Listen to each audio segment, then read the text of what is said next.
Señoras y señores, muy buenos días. Gracias por estar con nosotros en la mañana por Teleimpacto. Muchas gracias. Informándoles hasta las 9 de la mañana. Manuel Jiménez, Nelson Encarnación y un servidor Gregory Caimares. Buenos días los dos. Buenos días, amables televidentes. Buenos días, Manuel y Gregory. Aquí estamos con los bríos, siempre de cada mañana, para compartir con ustedes. Señor. Aquí está como medio oscuro, ¿eh? ¿Qué es lo que pasa aquí? No, yo le explico después, al contrario, hay más iluminación. Pues yo tengo que ir a, Bueno, tengo que ir a En el behind es que está más oscuro. normalmente yo arranco saludando a los amigos televidentes, pero en esta ocasión quiero hacer una diferencia. Quiero empezar dándole los buenos días a Nelson Encarnación. Así es que buenos días, Nelson. Buenos días por este reintegro oportuno después de ese viaje exitoso que vamos a conversar en el curso del programa. Por supuesto. Buenos días, Gregory Caimares. Buenos días, amigos televidentes. Así es, ya estamos aquí tratando siempre, como yo insisto y reitero, de llenar sus expectativas. Manuel, ¿y cómo nos va con el clima? ¿Tenemos clima hoy, informe? ¿O lo postergamos? Hoy un rum por ahí de que anda una vaguada. Ay, ay, ay. Sí, que Después de las cosas ir no tan pasan, bien, vamos a tener vaguada. no pasan 2 días sin que aparezca uno en el ambiente. Que nos Dice, visite una vaguada. sí, dice este jueves, 29 de enero, el Instituto Dominicano de Meteorología, que el patrón meteorológico del territorio dominicano no presenta cambios apreciables durante el transcurso de las horas matutinas, reinando un cielo poco nuboso y soleado en gran parte de la geografía nacional, excepto hacia zonas cercanas a Montecristi, Espaillá y María Trinidad Sánchez, donde podrían ocurrir precipitaciones aisladas y pasajeras. En la tarde, estas condiciones del tiempo comenzarán a cambiar como resultado de la incidencia de un sistema frontal casi estacionario al norte del país y una vaguada vinculada a este sistema. Ambos estarán generando incrementos nubosos acompañados de lluvias débiles a moderadas en ocasiones, aisladas y tronadas y posibles ráfagas de viento en las provincias indicadas y en otras como Dajabón, Valverde, Santiago Rodríguez, San Juan, Elías Piña, Santiago, La Vega, María Trinidad Sánchez, Duarte, Samaná, Atomayor, Montecristi, El Ceibo y La Altagracia. Estas precipitaciones podrían persistir durante la noche, principalmente en localidades próximas a la costa atlántica. Este es el informe del Indomet para el día de hoy, en la mañana, es decir, antes del mediodía. Dice que las condiciones van a ser estables, el cielo soleado, pero a partir del mediodía en varias provincias del país comenzará a regir un régimen de lluvia producto precisamente de esa vaguada que le comentaba. Bien, No tomar hay precauciones. No hay precauciones para los residentes cercanos a ríos, arroyos y cañadas. No, en esta ocasión no, porque normalmente esto se hace cuando las lluvias son muy persistentes y entonces tienen incidencia en lugares próximos a cuencas de ríos que producto de esta lluvia normalmente aumentan su caudal y pueden generar consecuencias fatales, sobre todo a personas que residan próximo a, como tú dices, a ríos, arroyos y cañadas, porque todavía nosotros seguimos... Arroyos y cañadas, Sí, es una canción. pero todavía nosotros seguimos haciendo esta alerta a pesar de que la ley prohíbe que usted haga ningún tipo de construcciones próximo a los ríos y arroyos. Oiga. Es decir, lo que manda el ordenamiento en materia de, ¿cómo que se llama esto? Sí, ordenamiento territorial. Sí. Y el uso de... Exactamente, pero el uso del suelo, pero también lo que es la mitigación y prevención de desastres. Sí. Es que usted no construya casa, usted no construya negocio, no haga ningún tipo de edificación, asentamiento en lugares próximos a arroyos, ríos y cañadas, porque esos arroyos, ríos y cañadas, cuando toman mucha agua, esa agua se desborda y entonces vienen las consecuencias fatales. Todo eso Pero por- las autoridades lo permiten. Todo eso es poesía, porque si no fuera poesía y fuera un asunto real, no tuviéramos tantos desastres cuando se producen situaciones del tiempo que están fuera de lo común. Entonces ahí vemos las lamentaciones de las autoridades y todo el mundo. Pero que esos lugares no son habitados, no son levantados esos hábitats de un día para otro. No. Digo, no, mira, hoy amanecieron 300 casas. No, eso comienza, permite la primera, la Sí. segunda y por ahí se va. Comienza una, sigue la tercera, la cuarta, y cuando tú vienes, ves, tiene un poblado. Hay un poblado. Otro Tiene un ejemplo poblado. es cuando hay las avenidas, las autopistas, que hay en el mismo decreto de inauguración, las circunvalaciones, se establece un margen desde el nivel del paseo 60 de cada lado. de cada lado, metros. Y tú ves que en el paseo te construyen. Sí. Ya ahí, ¿te acuerdas, Manuel, que yo mencioné, Nelson no estaba aquí ese día, que en Baní, en la circunvalación de Baní, ya hay una estación de combustibles que me da la impresión que no está en el margen prescrito en la ley, en el reglamento, y que está muy cerca del paseo. Ya hay una ahí, y hace 6 meses se inauguró Baní. Ahorita la viene, circunvalación. ahí al lado le ponen un food truck que se convierte en, Sí, en beventina. En beventina, sí. Sí. Entonces tú para cruzar por ahí tienes que reducir la velocidad. Claro, eso es así. Bien. La falta de Eso de es aplicación de la ley. increíble, increíble. Y como ustedes dicen, es hoy, mañana, pasado mañana, y las autoridades no hacen nada. Y uno no se va a cansar de denunciar eso. No nos cansemos. No nos cansemos. Hay que insistir. Hay que insistir. Algún día, sí, Algún día tendremos un régimen de fuerza que Sí. impida eso. La Qué ley, bien, no. están de acuerdo. Es Sobre la todo ley. normalmente cuando hay consecuencias muy fatales que impactan mucho a la sociedad con este tipo de permisos, son permisos entre comillas, porque se lo toma la gente, entonces las autoridades proceden. Porque O cuando se aquí, hace un como reportaje. se dice popularmente, compramos candados después que nos Es roban. así, lamentablemente. Una conducta de toda la vida que lamentablemente no hay, nadie se pone a pensar, pero tenemos que comenzar un día. Mira, ahí en la autopista que llamamos de Samaná, la carretera de Samaná, que se llama Juan Pablo II, cuando eso se construyó por ahí, eso eran potreros. Eso es terreno del CEA. Me refiero ahí entre el peaje de la autopista de las Américas y la más próxima, que es la carretera Mella. Cuando eso se construyó eran potreros. Ahí no había ningún asentamiento. Bueno, pero vayan ahora, ¿ves? Bueno, y lo grande es A orilla que de la carretera. son Qué ocupaciones pena. ilegales, porque ahí se han construido en ese tramo que tú estás señalando, entre la autopista Las Américas y el peaje de ahí, de esa autopista de Samaná. Sí. Los terrenos que están a ambos lados, esos terrenos eran de propiedad privada y lo fueron invadiendo, incluso gente vendiendo solares porque lo tipificaron y todo. Sí. Lo fueron vendiendo y ahí ya tú tienes una comunidad.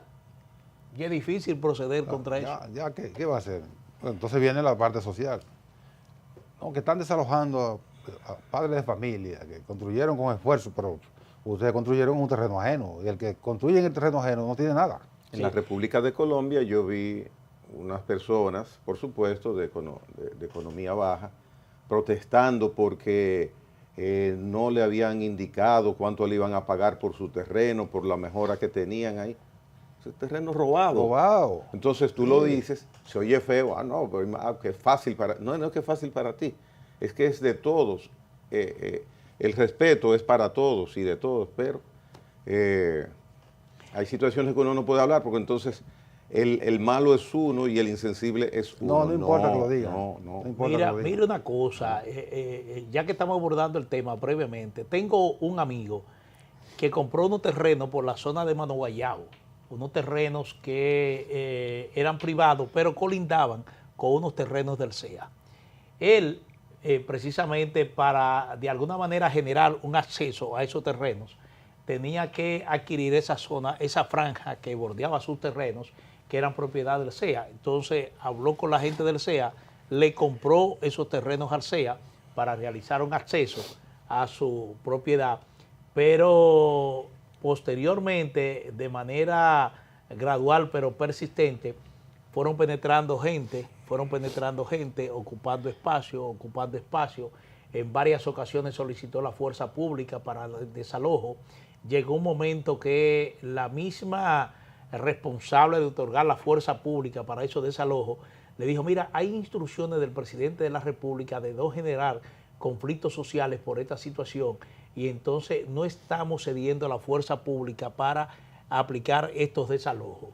En conclusión, la situación que enfrenta ahora mismo es que tiene una inversión perdida porque los terrenos privados que inicialmente compró, así como los que colindaban con esos terrenos que eran propiedad del Consejo Estatal del Azúcar, no puede hacer absolutamente nada ahí porque esos terrenos están ocupados.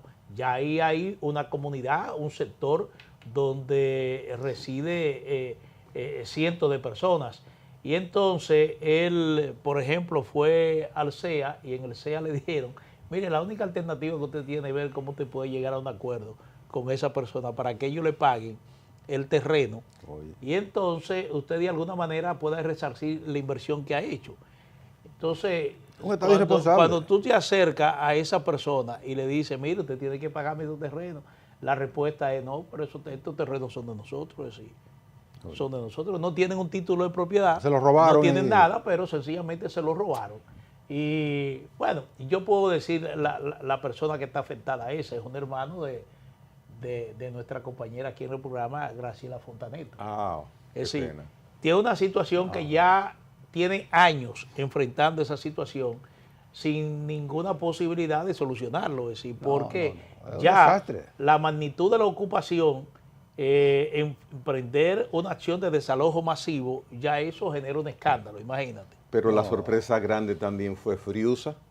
Friusa notamos que desalojaron todos los que estaban ahí, a todos los haitianos, y resulta que esos terrenos son privados. Sí, sí, pero ahí fue más fácil porque eran haitianos. Detrás de donde yo vivo, en mi casa, se levantó un asentamiento que hace, bueno, hay 2 generaciones. Ya no hay forma. Esos terrenos son de don Juan Marichal. O eran. Eran. Sí. Ya no hay forma de recuperar. Eran. Él los donó. El verbo fue, como dice Tres Patines. Sí, él los donó. Él los donó. A él se lo quitaron. No, ellos se lo donaron. Ahí se ha levantado. En nombre de él se los donaron. Y Marichal hizo de todo para que el Estado le... Pero el señor Marichal hubiera acudido a la fuerza pública, desaloja a 2 o 3, le da un par de macanazos a 2 o 3 para que se vayan, y estigmatizan para toda la vida a Juan Marichal. Juan Marichal, que es una gloria del país, hubiera sido un desgraciado. Sí, que se ganó su dinero. Unos pobres diablos, una pobre persona que construyeron un ranchito ahí, pero eso no es suyo. Esos son los y nosotros solamente estamos citando casos que nos vienen así rápidamente a la memoria, pero el problema de tenencia de tierra en la República Dominicana es sumamente grave. Es sumamente grave, sobre todo en áreas de desarrollo turístico. Y que ha traído desgracias. Usted recuerda lo que ha sucedido, por ejemplo, cuando Miche estaba en ciernes en ese desarrollo turístico que ahora mismo está emprendiendo, ahí hubo varios conflictos también con terrenos. Sí. Terrenos incluso que grandes compañías habían adquirido, pero después apareció un dueño. Mire, esto era de mi abuelo hace 50 años, 60 años. Enseña el título. No, yo nací ahí, pero usted nació en un terreno que no era suyo. Usted no tiene ningún derecho. Miles de casos. Bien, ayer hubo una actividad muy interesante, ustedes entiendo que la miraron, tienen el conocimiento, es la presentación formal ya del reglamento para la ley de compras y contrataciones del Estado. Yo miré y escuché al director de compras y contrataciones esgrimir unos argumentos interesantísimos sobre este reglamento. Entre otras cosas decía que a partir de ayer, 28 de enero, iba a ser un antes y un después en lo que tiene que ver con la contratación que en determinado momento hacemos con el Estado, que iba a tenerse ahora una herramienta que iba a proteger todo lo que eran los recursos del Estado, que la ética iba a preponderar, que iba a haber previsión, o sea, hubo una serie de opiniones sobre el reglamento por parte del director de compras y contrataciones. Sin embargo, no escuché en algún momento que mencionara y se refiriera a que el proceso de cuando contratamos con el Estado sea más expedito, sea menos complicado. Y me hubiera gustado escuchar eso porque verdaderamente muchas personas se rehúsan a hacer negocios con el Estado por lo complicado y burocrático que algunas veces se torna hacer una simple transacción con una institución estatal. Parece ser que lo que había no era bueno porque todo lo que se dijo ayer es empezando desde cero prácticamente. Estábamos, según las palabras del director de compras y contrataciones, desprovistos. El Estado estaba desprovisto y desguarnecido de una seguridad para hacer negocios con particulares. De todas maneras, bienvenido sea este reglamento y esperemos a ver qué cambia, si cambia para bien. Eso no es cierto, porque tampoco no podemos ser unos refundadores. Está bien que la ley tiene avances significativos que eliminan muchos huecos que tenía la ley anterior, pero la ley anterior, esa sí fue una previsión saludable porque no existe nada. Antes, transar con el Estado era un terreno desierto. Y a partir de la ley 340-06, que estuvo en vigencia hasta anteayer, esa ley organizó mucho, de manera significativa, le dio carácter a las transacciones con el Estado Dominicano. Y tiene muchos avances, tuvo muchos avances, fue muy... no fue tan efectiva, no fue tan, como dicen, que no tenía esas garras legales, porque permitía muchas vagabunderías. Ahora, esta ley, según lo que uno ha visto, que han ido exponiendo, tiene muchas previsiones y muchas... organiza de manera diferente transar con el Estado. Hay una parte que está generando alguna preocupación y es que a partir de ahora todo el que vaya a transar con el Estado, aunque sean 10 pesos que vaya, tendrá que tener un mecanismo electrónico. No conozco bien, pero he oído eso, que tiene que estar organizado de manera que la llamada factura electrónica. La factura electrónica, exacto, la factura electrónica, que eso... Pero depende más de la Dirección General de Impuestos Internos. Hay una conexión ahí. Sí, sí. Bueno, pero a partir a partir de todas las medidas que se adoptaron, la ley de compras y contrataciones, la contabilidad gubernamental, eso de conexión entre todos la tesorería, la contraloría, que un contrato para que entre en vigencia tiene que ser certificado por la Contraloría, y después viene la cuenta única del Tesoro. Todas estas medidas que se han tomado precisamente para salvaguardar los recursos de todos nosotros que maneja el Estado. Sin embargo, a pesar de todo eso, ustedes, amables televidentes, y nosotros sabemos la cantidad de mañas y travesuras y robos que se han producido en transacciones con el Estado. Porque hay que recordar que no importa la ley que se adopte, no importan los mecanismos que se tomen. Si hay dos que se proponen, un vendedor y un comprador, que se proponen engañar al Estado, lo van a hacer. Y lo hacen de una manera tan sencilla, no con los precios, porque los precios se transan, es una subasta, los precios se transan. El Estado fija unos precios para un bien o un servicio, sobre todo cuando es un bien. ¿Y tú sabes dónde está la componenda? En la calidad. La calidad es una de ellas, la cantidad. Ya.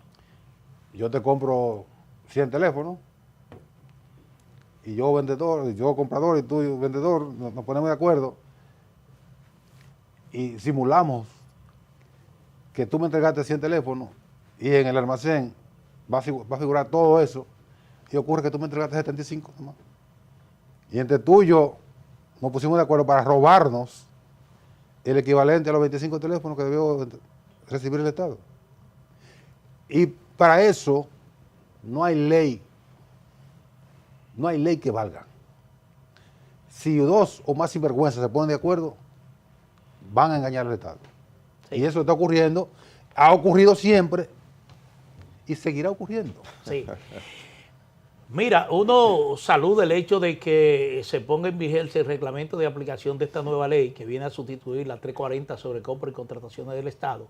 Pero como tú oportunamente señalas, el hecho es que cuando se puso en vigencia esta ley 340, realmente vino a llenar un vacío significativo que de alguna manera favorecía que en el Estado ocurriese una especie de desorden en la planificación y en la ejecución de compras y contrataciones. ¿Por qué? Bueno, porque hasta ese momento usted podía asignar contratos de grado a grado, es decir, usted podía seleccionar una empresa y decir, yo quiero que esta empresa sea la suplidora de material gastable de mi institución. Y esa empresa era la suplidora de material gastable. No importa que en el mercado existiesen 15 empresas que ofrecieran ese servicio, pero esa es la empresa que yo quiero que me suministre ese material gastable. Lo mismo sucedía con las contrataciones de obras. De obras, igualmente, había lo que se conocía como contrato grado a grado. Es decir, se asignaban desde el Estado la ejecución de obras, no importa el monto que implicara ese contrato, simplemente no existía una norma que obligara al Estado a ceñirse a una contratación transparente. Esa ley 340 vino precisamente a normar eso y organizar lo que son el uso de los recursos del Estado, básicamente para contratación de servicios, para contratación de infraestructura y para cualquier tipo de contrataciones. Entonces es obvio que durante el tiempo de aplicación de esta ley, la misma autoridad fue detectando algún tipo de falencia, algunas vulnerabilidades en la aplicación de la ley, y entonces por eso se recurre a reformar la ley vigente para poner en vigencia la que ya existe. Ahora, con la novedad de que hay un reglamento para su aplicación, y esto es oportuno. Es oportuno porque de alguna manera el Estado tiene que seguirse adecuando a los nuevos tiempos. Ya la forma de hacer negocio de los años 60, de los años 70, de los años 80, no es la misma. Hoy incluso ya el uso de las herramientas tecnológicas facilita ya otro tipo de negociación entre el Estado y sus suplidores de bienes y servicios.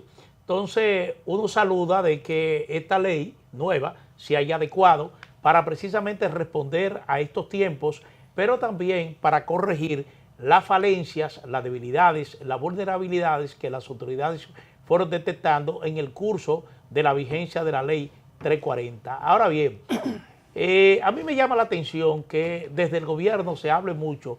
Bueno, esta ley viene a garantizar lo que es los recursos del Estado, que los recursos del Estado sean bien invertidos, que los recursos del Estado sean bien utilizados, y uno dice, bueno, está bien, eso precisamente debe ser la función básica de todo gobierno, de todo servidor público, garantizar que los recursos que administra se utilicen de manera preponderantemente para beneficiar al ciudadano común, para beneficiar a la población, y ese es el papel fundamental del Estado. Que venga una ley a garantizar que eso en la práctica sea así, es así.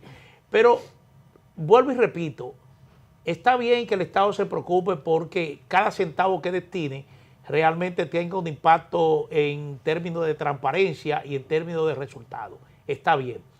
Ahora, los que hacen negocio con el Estado deben tener también alguna garantía. No alguna garantía, deben tener garantía de que ese negocio que es contractual entre el Estado, un suplidor y un empresario, realmente si el Estado tiene el objetivo fundamental de que cada recurso que destine se maneje con transparencia, se maneje con resultado visible, resultado tangible. Entonces, el que hace negocio también tiene que tener algún tipo de garantía de que el Estado va a cumplir. El que va a pagar. Me refiero precisamente a eso, porque ¿qué sucede ahora? Ahora tenemos que recientemente el presidente de la República observó una ley aprobada por el Congreso porque esa ley establecía que había que pagar contratos otorgados por el Estado a gente que no tenían contrato o no tienen contratos, pero que parece que está documentado que el Estado tiene una deuda con ellos. Pero voy más allá. Hay incluso constructores de obras del Estado que le están reclamando que se le pague obras construidas por esos constructores desde hace 30 años. 30 años atrás, esa gente construyó esa obra la tiene el Estado en servicio, pero entonces a ellos no se le ha pagado el dinero que ellos mismos tuvieron que agenciarse a través de préstamos con instituciones bancarias, hipotecando su casa, hipotecando algún bien que incluso han llegado a perderlo. Y entonces esa situación no puede repetirse. Es decir, lo correcto sería, yo no sé si en la ley nueva de contrataciones públicas se establece, que si el Estado contrata un servicio, por lo menos se ponga un plazo de que ese servicio, una vez lo recibe el Estado, haya un plazo prudente para que el Estado pague. Sí, pero por precisamente ese veto al que te refieres es porque el Estado no hizo un contrato con ese suplidor. Bueno, pero a eso que me refiero. Aunque la obra justamente está ahí. A eso me refiero fundamentalmente, porque a mí me luce algunos de esos contratos que se está hablando, cuando se pusieron en vigencia, ya estaba vigente la ley 340 sobre contrataciones públicas. Entonces uno no se explica cómo, estando vigente esa ley, es fácil, se Manuel, concedieron esos contratos, ¿no? Porque la ley vieja establecía un umbral. Sí. Mira lo fácil que es explicarlo. Tú eres ministro de Obras Públicas, tú y yo somos amigos de toda la vida. Cuando tú estás en Obras Públicas y yo tengo equipos de construcción y tienes un derrumbe en Cevico, por ejemplo, y me dices, Gregory, resuélveme eso, empieza a trabajar ahí. Yo empiezo a trabajar porque es una emergencia. Confiando. Sin contrato. No, pero la ley, y yo confío en ti porque eres mi amigo. La ley 340 establecía en ese caso el procedimiento que había que seguirse para contrataciones urgentes. Es que no, era, y entonces, de emergencia. De emergencia, pero exactamente. Yo estoy refiriéndome al veto presidencial que tú te mencionas. Es exclusivamente de obras que para iniciarlas no hubo un papelito de por medio. A eso es que me refiero. Pero eso no se cuestiona. Yo creo que la observación que hizo el presidente de la República es correcta. E incluso los mismos ingenieros que están reclamando que se le pague, por ejemplo, que lo metieron todo en el mismo paquete, están precisamente estableciendo esa diferencia, que ellos tienen una diferencia entre la gente que no tiene contrato y que trabajó para el Estado y ellos que tienen contrato. Entonces, la observación que ha hecho el presidente de la República es correcta. A lo que yo me refiero es que cuando esos contratos se hicieron, la ley 340, cuando esos trabajos sin contrato se hicieron, la ley 340 estaba vigente. Esa ley establecía un umbral. Ese umbral indicaba hasta qué punto tú podías hacer contrataciones directas, hasta qué punto de recursos, qué monto estaba exento para la contratación de cualquier bienes o servicios por parte del Estado Dominicano. Si esa contratación sobrepasaba ese umbral, era obligatorio hacer una licitación. Tenía que ir a concurso. Entonces, a eso que me refiero. Bueno, en ese caso, no se observó el cumplimiento de la ley y es una responsabilidad del Estado, porque el Estado, desde que se creó la ley, existe la Dirección General de Compra y Contrataciones, cuyo fin principal es fiscalizar precisamente todos los procesos de contrataciones y compra, de contrataciones de servicios y compra que hagan las instituciones del Estado. Entonces ahí hubo una falla, ¿sí? Independientemente de que algún ministro entendiera de que por una cuestión de emergencia tenía que contratar rápidamente un servicio, pero en esos casos la ley establecía el procedimiento que se tenía que seguir. Nelson, en lo que tú mencionabas, en la parte final de lo que tú mencionabas, te informo, te digo y reitero lo que mencioné anteriormente. Carlos Pimentel, el director de compras, tiene una expectativa amplísima con este nuevo reglamento, porque habla de un antes y un después a partir del día de ayer en el manejo de los fondos del Estado de manera transparente. Por eso dije, Ojalá. y es que lo que teníamos no servía para nada, para nada, para nada. Ojalá. No, servía. Servía. Claro que Bueno, servía. pero Sirvió. esta expectativa absoluta que él ha esgrimido en el día de ayer me llama mucho la atención y uno espera que siga, pero también que sean rápidos los procesos. que sean rápidos. Sirvió durante 20 años. La ley en el 2006, Sirvió estamos en el 26. y contribuyó mucho a transparentar lo que es el ejercicio público en términos de ejecución de obras y contratación de servicios. Eso ayudó bastante. Yo creo que ahí sí se puede hablar de un antes y un después, porque lo que estamos asistiendo ahora es a una ley que viene precisamente mejoría. a corregir fallas, como yo le digo, falencias, algunas debilidades, vulnerabilidades que la propia autoridad comprobó que tenía esta ley durante esos 20 años de ejecución. Fueron tomando notas y entonces en un momento oportuno se entendió de que había que hacer estas reformas a la ley y esto es lo que se ha hecho. Sobre Entonces, todo, fueron tomando notas a partir de todos los escándalos. de todos los escándalos que se han produjeron. producido. Exactamente. Tú refieres algo, la maña, porque eso se convirtió en una mala práctica de incumbentes de instituciones de contratar servicios, contratar obras, compras, etcétera, sin disponer de los recursos en el presupuesto. Exactamente. Entonces venía el caso que se construía la obra, o se le entregaban los bienes, o se usaba el servicio que se contrató, y al momento de pagar había que compensarse con todos los santos, porque la institución no tenía recursos para pagar. Y entonces comenzaba una odisea del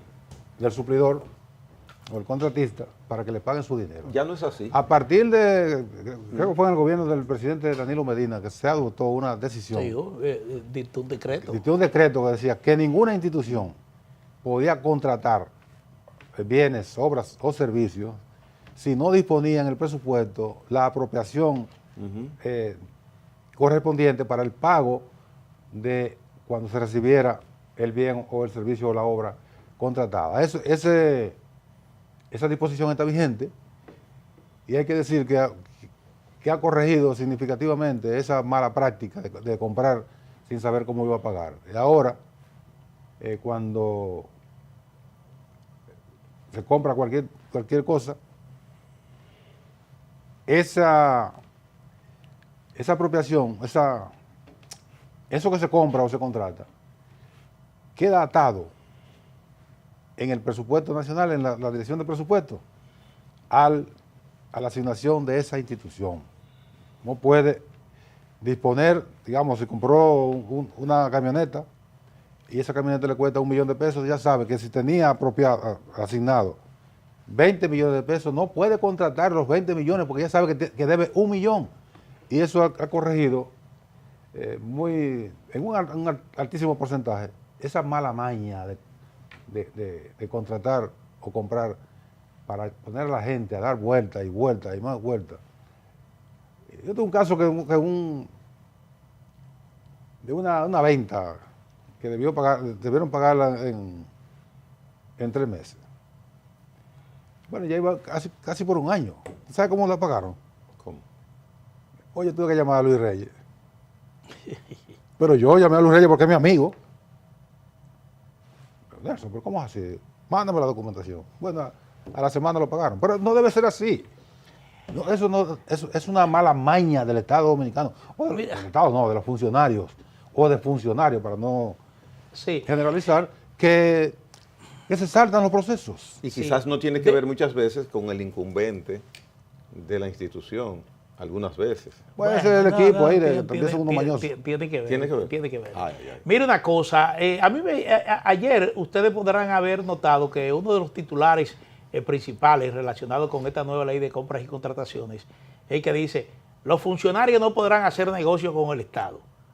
Bueno, pero esa ley eso está- estaba vigente en la ley 340. Esto está vigente. Es decir, si Y usted... que menciona ahora diputados, senadores. sí. Eso no puede. todos están incluidos. en la ley Exactamente, vieja. en la ley 340, sí, eso no es nuevo. Ni los funcionarios ni sus allegados. O sea, Exactamente. su esposo, ¿Qué sus hace? hijos. ¿Qué hace compra y contrataciones? Compra y contrataciones, inmediatamente usted accede a un cargo público. ¿Qué es lo que hace? Le retira su Inhabilita. registro de proveedor del Estado. Lo inhabilita. Se lo inhabilita. Sí. Hay un Para ingrediente usted no ahora pueda. que es la penalización de Bueno, la ahora, violación porque al vi reglamento. que iría Ahora preso, sí. iría preso. Sí. Pero ha habido casos, por ejemplo, preso acusado- de legisladores. ¿Acusado de qué? Sí, De que pero no puedes como funcionario hacer que- negocios. ¿Y con eso el es penal? Estado. ahora yo no sé hasta qué punto eso se considera Bueno. un delito penal. Habría que ver qué establece el nuevo Código Penal que se puso en vigencia, porque esa es la madre de todas las sanciones. Ahora, Que se va a poner en vigencia. bueno, que En se va a poner en agosto. vigencia. Sí, En se a- aprobó, en pero agosto. en agosto es que entraría en vigencia. Pasó algo similar a lo de compra y contrataciones.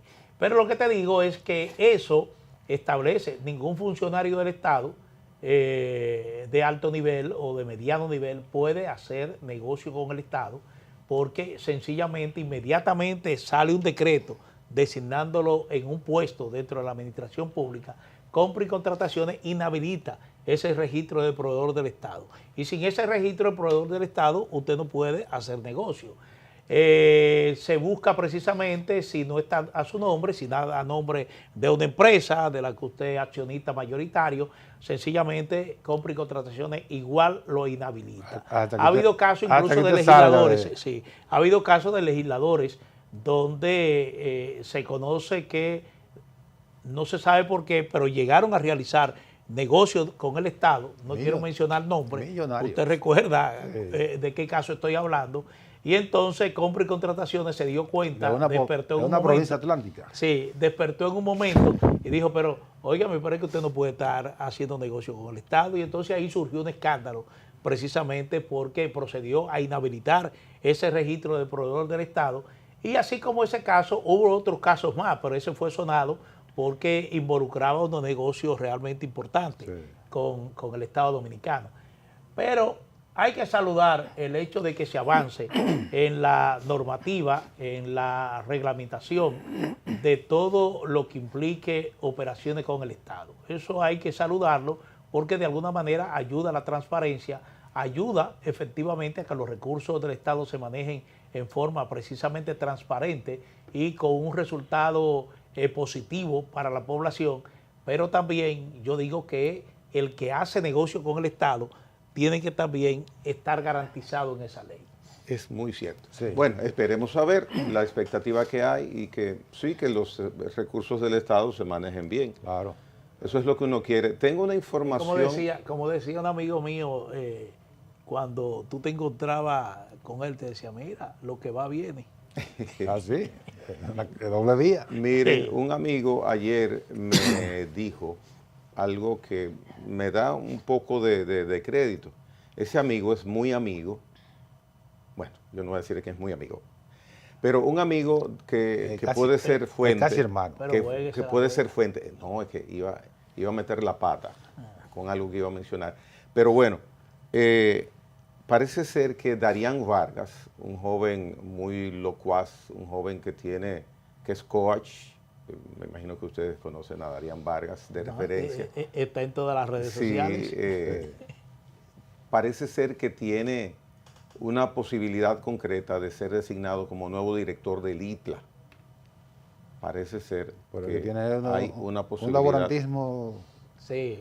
¿cómo se llama? Un proselitismo Sí, intenso. y yo creo que está quemando esa posibilidad. Mira, Sí. mira a Vargas. Si a fueron los Vargas. tiempos de Balaguer, si era estuviera verdad quemado. que tuviese en la lista, ya Balaguer lo hubiese puesto quién debajo del último folder. ¿Quién aconsejó a Vargas que hiciera ese laborantismo? Sí. Vargas, Ese proselitismo. Vargas hizo un requerimiento de que él acepta ahora que el salario del director del ITLA sea modificado porque No, es 500,000 pesos exiguo. mensuales.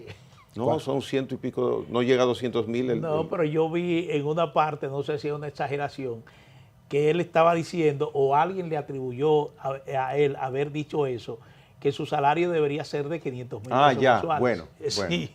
Entonces, pero, pero verdaderamente ¿Cuánto gana el rector de la UAS?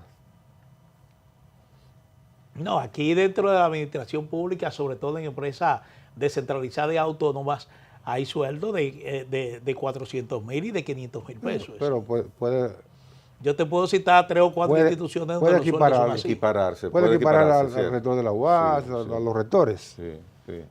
Porque es una universidad, una institución Pero veremos académica a ver, porque superior. el presidente tiene, no un reto, pero sí tiene que, ¿Cuál cuando reto? presente, bueno, es que en torno al ITLA ahora hay mucha Pero atención. Pero ¿cuál es el reto? El reto del de presidente. Vargas. Vargas ya no va para ningún... No, Si no. Vargas iba, ya Vargas no va. No, Sí. Yo creo, bueno, y te repito, que si hubiese sido en los tiempos de Balaguer, ya estuviera y descartado. Balaguer hubiese tenido esa opción sobre su escritorio, esa opción ya la hubiese colocado debajo del último Desde folder. el último folder. Porque Engaveta yo no eso ahí. sé, pero yo no entiendo precisamente eso que tú dices, ese proselitismo tan a destiempo. Si usted tiene alguna información de que lo van a nombrar, quédese callado. Guárdese. Espere que salga el decreto. Pero el proselitismo, bueno, él ha dicho que le interesaría ser director del ITLA. No, a mí también. Un error. Sí. A mí también me Y interesa. director de educación, porque él Sí. apuesta a ser A todos. Mira, ministro de educación. una de las aspiraciones, yo dijera que es parte de la idiosincrasia del dominicano, es tener un carguito en el Estado. Es decir, Sí, eso, sí. eso es parte de nuestra idiosincrasia, tener el carguito en el Estado.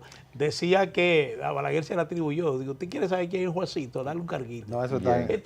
Eso eso está en los carpinteros. en los carpinteros. Oye. Sí, pero lo que te quiero decir es que a mí me pareció esto, digo yo, ven acá, pero y es él que está detrás de esto, porque es una locura.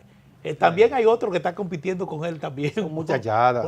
Por la misma posición. Entonces, oye, pero hacer estas competencias públicas, Son muchachadas. colocan al presidente de la República en una situación difícil, Como porque difícil. vamos a suponer que No, el presidente al entienda. contrario.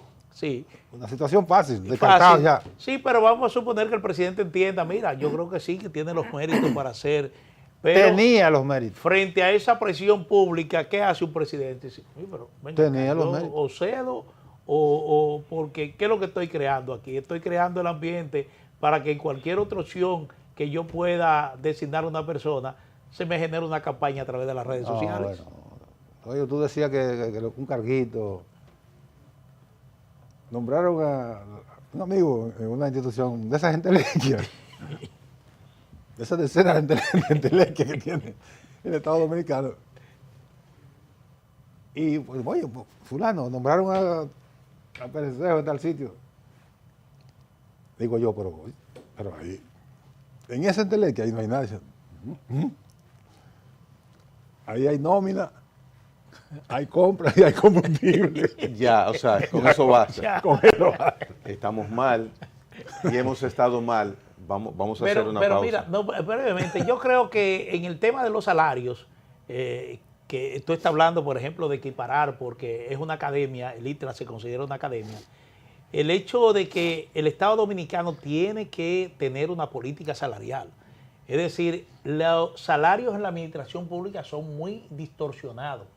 Tal es el caso, por ejemplo, de que un funcionario que está al frente de una institución, un ministerio, lo cambian y lo ponen al frente de otro ministerio, se encuentra con una realidad salarial totalmente distinta La mitad del salario que tenía. a la que él Bueno, mantenía en la Y anterior Tobisono posición. ahora A está eso me refiero, a solicitando eso me refiero. que le aumenten el sueldo a todo el que él ha llevado y parece ser que Vito Bisono va a barrer un poquito el área de el MIBE también.